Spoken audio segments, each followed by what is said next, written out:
हम तो फूल थे, तुमने हमें कांटा बना दिया और अब इसी कांटे से कहते हो कि चुभना छोड़ दे, कि देश आगे बढ़ेगा और माइनॉरिटीज पीछे रह गए। ये कब तक चलेगा? जाने से पहले इस देश को तंबाकू और शराब मुक्त करके जाएंगे। मैं अडानी का नाम इसलिए लूंगा कि LIC में मेरा भी पैसा है, SBI का मैं भी कस्टमर हूँ। प्रधानमंत्री हर एक के बारे में बात करेंगे तो इम्तियाज जलील यहाँ पर खड़े रहकर कहेगा वाह मोदी जी वाह। दूसरी ये बात है अध्यक्ष महोदय, माइनॉरिटीज के बारे में मैं ये बताना चाहता हूँ, राणे साहब हम तो फूल थे, तुमने हमें कांटा बना दिया और अब इसी कांटे से कहते हो कि चुभना छोड़ दे। नहीं छोड़ेंगे, हम लड़ेंगे, क्योंकि इस मुल्क के ऊपर जितना आपका इख्तियार है उतना इम्तियाज जलील का भी इख्तियार है। अगर आप हमारे साथ नाइंसाफी करेंगे तो हम खामोश नहीं बैठेंगे, हम लड़ेंगे। क्या वजह है कि आज फाइनेंस मिनिस्टर हमको इस बात का जवाब दे कि कैसा 38%, कौन सी ऐसी मिनिस्ट्री है जिसके अंदर 38% का बजट कम कर दिया गया है।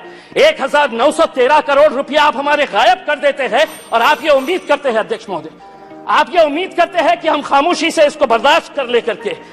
मैं आपको बताता हूं कि नीति आयोग की पॉलिसी डॉक्यूमेंट है, the action agenda and the strategy document ने क्या कहा है? Muslims and other religious minorities in India have been lagging in several development indicators, including educational attainment, gender equality and workforce participation. इसके बावजूद भी आप 38% हमारा बजट कम कर देते हैं। 2022-23 के अंदर आपका टोटल बजट जो था उसके अंदर माइनॉरिटीज के हिस्से में कितना आया? तो 0.12%। इस बार जो बजट आपने दिए हैं वो कितना हुआ है? BE अगर देखा जाए तो 0.07%। अध्यक्ष महोदय 2 मिनट।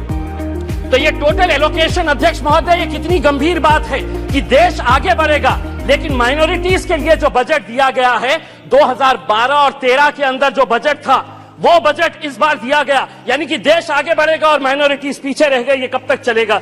मेरी दूसरी बात ये है अध्यक्ष महोदय, आम आदमी को प्लीज वाइंड अप नाउ। अध्यक्ष महोदय एक minute, GDP, fiscal deficit, monetisation, RE, BE, इससे कोई लेना देना नहीं है। इस देश के अंदर वो सम्मान के साथ कैसा जी सकता है उसकी फिक्र बस उसे यही रहती है। हम वित्त मंत्री से इस बजट के अंदर ये उम्मीद कर रहे थे कि वो EPS 95 के बुजुर्ग पेंशनर्स के बारे में बोलेंगे, वो किसानों की आय कैसी बढ़ाई जाएगी इसके बारे में जिक्र करेंगे। पूरे देश के अंदर कॉन्ट्रैक्ट, अध्यक्ष महोदय एक सेकंड, अध्यक्ष महोदय, पूरे देश के अंदर कॉन्ट्रैक्ट वर्कर्स जो है उनके साथ कैसी नाइंसाफी हो रही। पार्लियामेंट के अंदर भी कॉन्ट्रैक्ट वर्कर्स लगाए जा रहे हैं, उनका PF नहीं भरा जाता, उनका EPF नहीं भरा जाता, ESIC का पैसा नहीं भरा जाता है।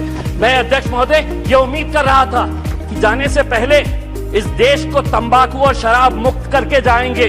हम सराय होते आपको इसी बात के लिए अध्यक्ष महोदय। और हाँ, मैं जाते जाते सिर्फ इतना कहना चाहूंगा, मैं नाम लूंगा, मैं अडानी का नाम इसलिए लूंगा कि LIC में मेरा भी पैसा है, SBI का मैं भी कस्टमर हूँ। प्रधानमंत्री हर एक के बारे में बात करेंगे, 140 करोड़ जनता मेरे पीछे कैसा है ये बताएंगे, लेकिन अडानी का नाम नहीं लेंगे। कहीं ऐसा ना हो जाए कि उस एक शख्स के चक्कर में 140 करोड़ जनता तुम्हारी हाथ से निकल जाए। आप लोग